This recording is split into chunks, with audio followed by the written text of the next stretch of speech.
Hola, ¿qué tal? Mi nombre es Cristian Bernal y en este video vamos a dar el solucionario de las decos de la semana 2, la parte B. ¿Ya? Ahí te va.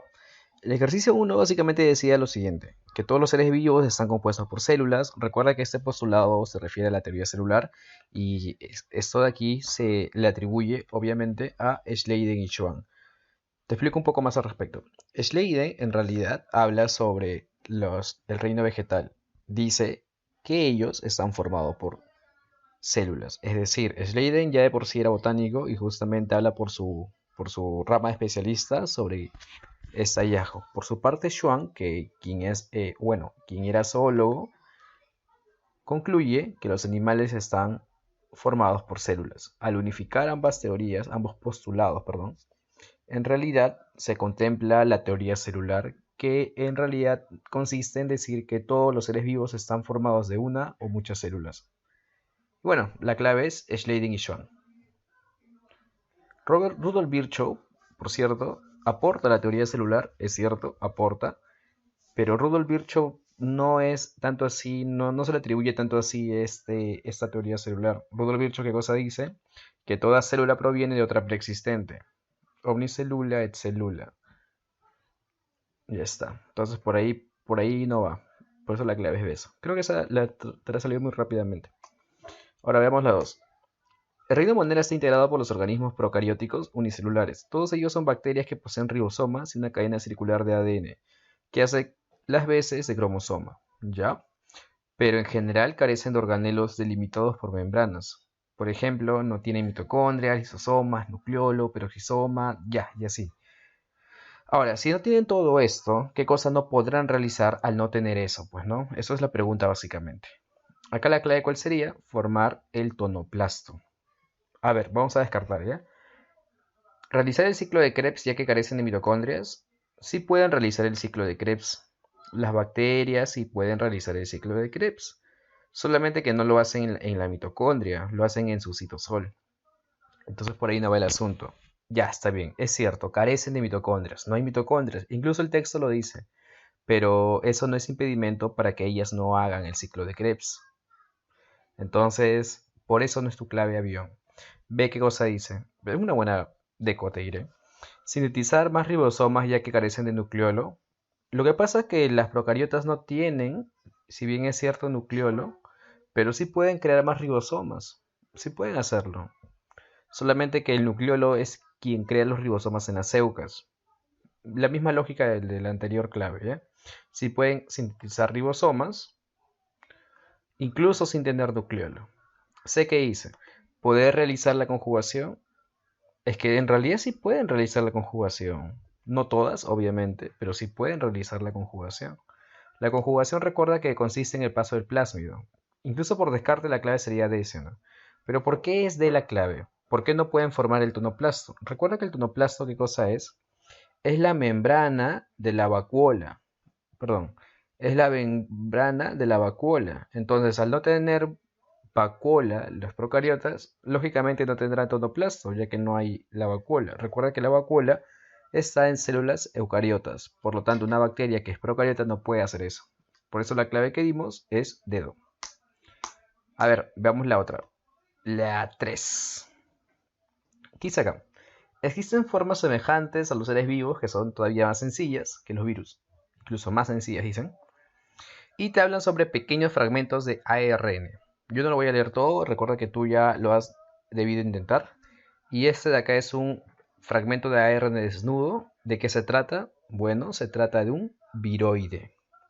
Recuerda que un viroide, ¿qué cosa es? Es básicamente un fragmento de ARN desnudo. Por eso la clave es viroide. ¿Pero qué es un prión? Un prión es ¿qué cosa? Un segmento de aminoácidos, o sea, es un oligopéptido con capacidad infecciosa. ¿Qué es un virión? Es un virus recién ensamblado. ¿Qué es un virus? Bueno, es un agregado supramolecular que carece de metabolismo, por lo tanto no está vivo. La clave acá obviamente es viroide porque hablamos de únicamente ARN. Ahí está. Veamos la 4. Eso de acá está muy rápido, ¿no? 4. A mediados de la década de 1930, Wendell Stanley aisló y cristalizó el virus del mosaico del tabaco. Al inyectar los cristales a plantas de tabaco, estas contrajeron la enfermedad inmediato.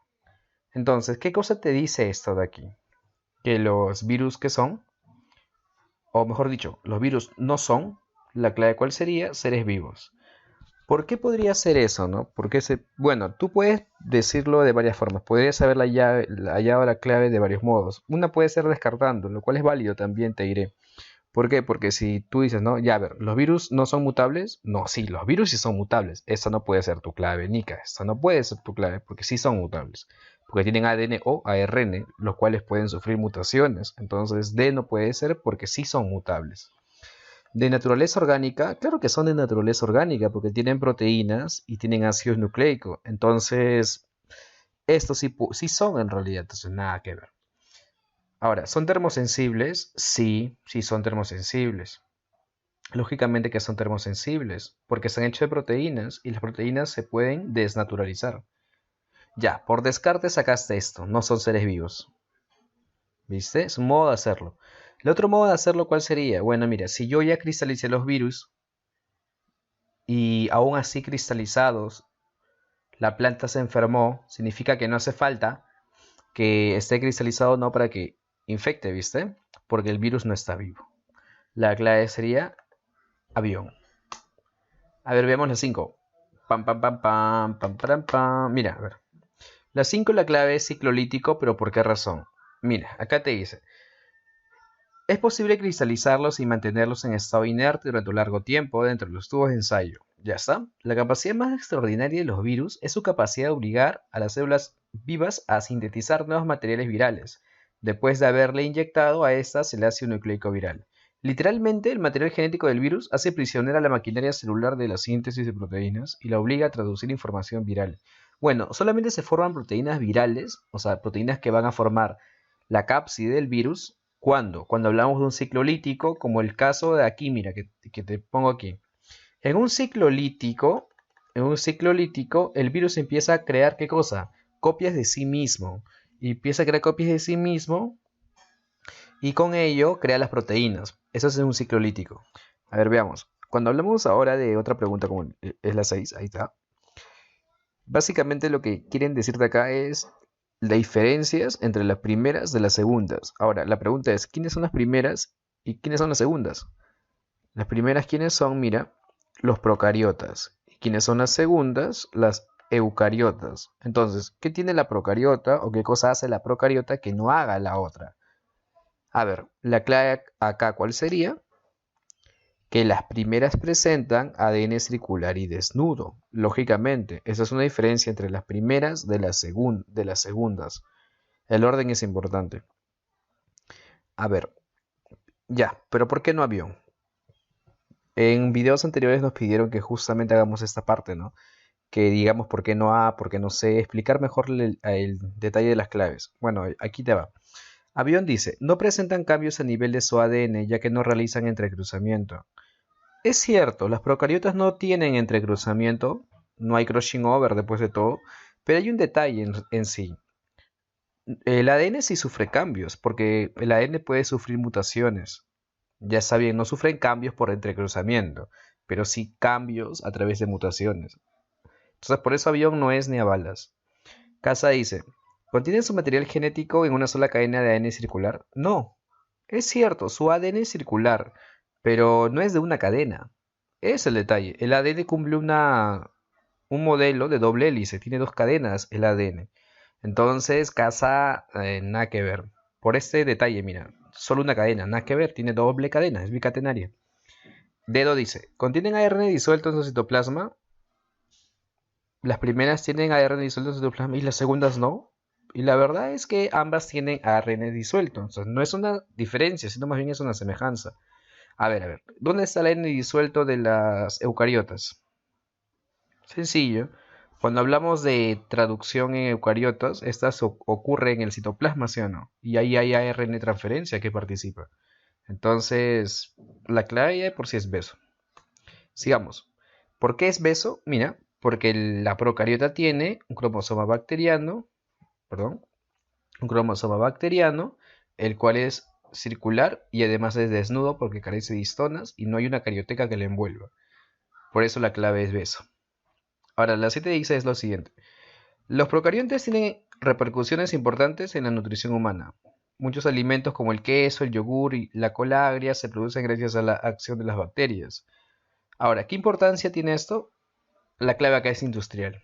¿Por qué industrial y no alimentaria? Si al fin y al cabo crean yogur y bueno, ahí te va. Básicamente la diferencia es la siguiente, mira, cuando se crea algo derivado de un ser vivo, o sea, no el mismo ser vivo en realidad, sino algo derivado de este, hablamos de importancia industrial. Ahora, cuando se come al ser vivo como fuente proteica o algo así, hablamos de importancia alimentaria. Por ejemplo, a ver, cuando hablamos del champiñón, el champiñón no tiene un derivado así que se consuma. O sea, el alimento en sí mismo es el champiñón. Él es de importancia alimentaria, ¿viste? Por eso la clave acá es industrial y no alimentaria. Ya está. Recuerda que farmacéutica se refiere a que con ciertos organismos se pueden fomentar la investigación y poder crear uno que otro antibiótico. Y médica porque pueden causar enfermedades. Bueno, ya. Vayamos a la siguiente, la 8. Para replicarse un virus debe entrar en una célula huésped. Ya. Esa pregunta estaba chévere, la verdad. La pregunta es puntual. Te dice lo siguiente. La etapa en la que se asegura el ingreso del material genético, ¿cómo se denomina? Y acá la clave es penetración. ¿Pero por qué es penetración? Ahí te va. Cuando hablamos de penetración, mira, es aquí cuando ingresa el core.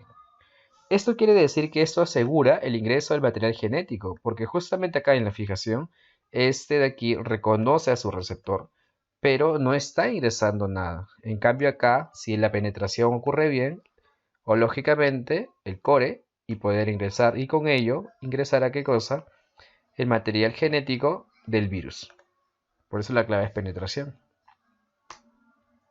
Ahora bien, la 9 dice lo siguiente. Este es un ejemplo bien chévere, la verdad. Es algo que actual. Y la pregunta básicamente es la siguiente, ¿no? Te da un contexto de COVID. ¿Dónde está? Te hablan de SARS-CoV-2, de su receptor y todo lo demás. Tú ya lo leíste, así que yo voy a darte la clave más precisa. 9 dice, marca la alternativa donde actúan las moléculas de jabón. Ya está. Las moléculas del jabón recuerda que van a actuar ¿dónde? A nivel de la membrana viral. ¿Por qué a nivel de la membrana viral? Mira, te lo voy a explicar aquí. Cuando hablamos de, mira, del jabón, este jabón en realidad, mira, va a formar lo que tú llamarías como micela. Micelas. Acá está, estas son las micelas. Una micela es una monocapa circular de fosfolípidos, ¿ya? Pero hay un detalle aquí. Las moléculas de jabón, ¿qué cosa van a hacer con el SARS-CoV-2? Bueno, recuerda que esas moléculas de jabón van a traer lípidos. Entonces, una parte lipídica del SARS-CoV-2 es su cubierta de lípidos y proteínas, o sea, es su membrana viral. Cuando el jabón actúa, rompe justamente su membrana viral. Por eso acá la clave que dimos fue membrana viral. Ahora bien, mira, el ejercicio 10, que es la continuación de la anterior, dice lo siguiente. ¿Cuál de las siguientes alternativas concuerda con la acción del jabón? La anterior pregunta decía, ¿no? ¿A qué parte del virus ataca el jabón? Pero la 10 dice, concuerda con la acción del jabón? Es decir, ¿cuál es el mecanismo que ocurre ahí? Y la clave sería la D, obviamente. La porción hidrofóbica del jabón desarticula la membrana lipídica formando micelas. Claro, mira, porque si tú te fijas bien en este gráfico, esto que está acá es una micela y está envolviendo la parte lipídica que le pertenece a la membrana viral. Y eso es una micela actuando, ¿viste? Y por lo tanto, acá la clave es esto, porque ¿viste cómo envolvió sus componentes virales en la anterior foto? Y la porción hidrofóbica es la que hace eso, porque la porción hidrofóbica es justamente esta porción de aquí, la de los ácidos grasos. Y la parte de aquí en las cabezas es la región hidrofílica.